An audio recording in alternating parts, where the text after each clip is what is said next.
कट्टर मराठा.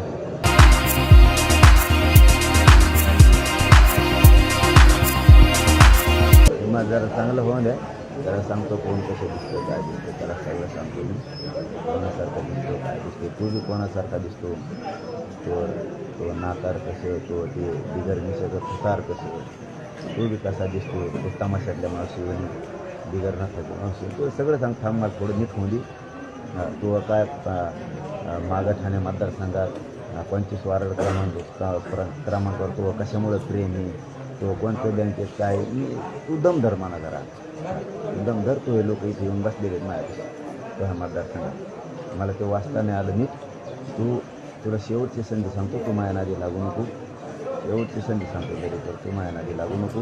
मला तो काही काढायचा मी अगदी प्रेमाने म्हणून कालपासून तो ह्या मतदारसंघातले लोक ते निवडून येतच नाहीत. तू मागूनच जातो का तुला मागूनच घालायला लागतं आतदाराच्या. पण तो लोक बसलेले तू मला लई तर हल्लो नको. मला कोणाच्या आयुष्याचं वाटलं करायचं नाही. मी अति मूर्ख माणूस नाही. वैयक्तिक जीवनात कोणाच्या पडत नाही. वैयक्तिक राजकारणात पडत नाही. वैयक्तिक सामतकारणात पडत नाही. शहाणा होय शहाणा होत असला तर नाही त्यात मी पडत नाही. मी त्यात पडत नाही. मी ओरिजिनल हो गाडवान कट्टर मराठा खानदानी मराठी त्यात पडत नाही. बसायचं मग मला कोणतरी संपर्क केला पाहिजे. मग तिकडे गेली इकडे कमी आली तसं नाही. माझ्या शक्तीच्या बळावर माझ्या समाजाच्या शक्तीच्या जोरावर मी आंदोलन केलं आणि मिळणारा न्याय विसरवणार जो रूल आहे माझ्या मराठी समाजाचा क्षेत्रीय मराठ्यांचा रूलच तो. कुठं लढाईवर निघाल्यावर समोरून सांगायचं तुम्ही या आणि मग तुम्ही हारल्यासारखं करा. आपल्याला ते जमत नाही. सरळ निघतो सरळ. सगळ्या मंत्र्यांना माहिती मंत्री का आले नाही त्याचं खरं कारण मला जे वाटलं ते सांगतो. एकाला यायला तोंड नाही. सगळे यायचे सांगतो. सगळ्यांना माझ्या मराठ्यांनी वेळ दिल्या. मग जाऊन तिथं करावं काय बोलू काय. फक्त हे उपोषण मला समाजाने क्लिअर करून द्यायला पाहिजे होतं. मग सरकारला कळत असतं काय कच्चा असते. राज्य कशाला म्हणतात राज्यातला मराठा कशाला म्हणतात आणि आपण सत्तेत असून काय उपयोग हे पश्चाताप इतका आला असताना तर यांनी मला सलाईन जबरदस्ती लावायला आणि मी पुढं मला करून द्यावं मी करायला तयार. पण बिना सलाईन लावून मी इथं पडून राहून नाही.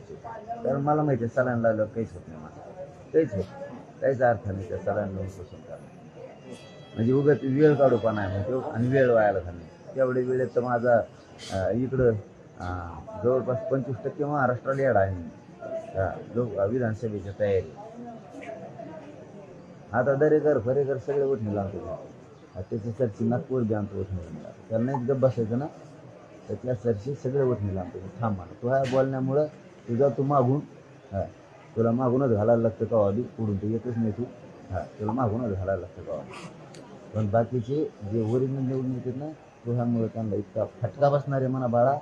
ते फक्त बघ माझ्या तू फक्त माझ्या बघ. तू नाही दम खायचा सगळं भाजपचं. तू म्हणजे हे 2-3 जण कीड लागलेली फडणवीस साहेब हे 2-3 जण भाजपला लागलेली किडी 5-7 जण होती किडी भाजपला लागली. सरकारला असं वाजवी सरकार सरकार माझा समाज ऐकत नाही. माझा समाज रडायला लागला मोठं तुमचं होतं नव्हतं मला नव्हतं म्हणजे बांधव. कारण मला रात्री जास्तीचं नव्हतं समजत. मला जे वाटतं ते मी खरं बोलतो. मला जास्तीचं समजत नव्हतं. मी फक्त आरडत होतो की मला लावून पण मला इतकं पॅक केलेलं होतं की मी कसलीच हालचाल करू शकत नाही. सरकारचे टप्पर बिने आपल्याला बरंच चालायला लावलं. शेवटी समाजाला वाटतं तुम्ही पाहिजेत. तुम्ही असाल तर ते 4 महिने लेट मिळेल तर तुम्ही देता आरक्षण आणि तुम्ही असल्यावर समाजाला दिशा मिळेल. तुम्ही असल्यावर सरकार बी धोरणाला लागत आणि तुम्ही असल्यावर समाजी एकजूट राहील. नाही तर सगळे सैरा बाहेर होते. तुम्ही पाहिजे लावली मी सलाईन लावून पडून राहून उपयोग नाही हे मला समजतं.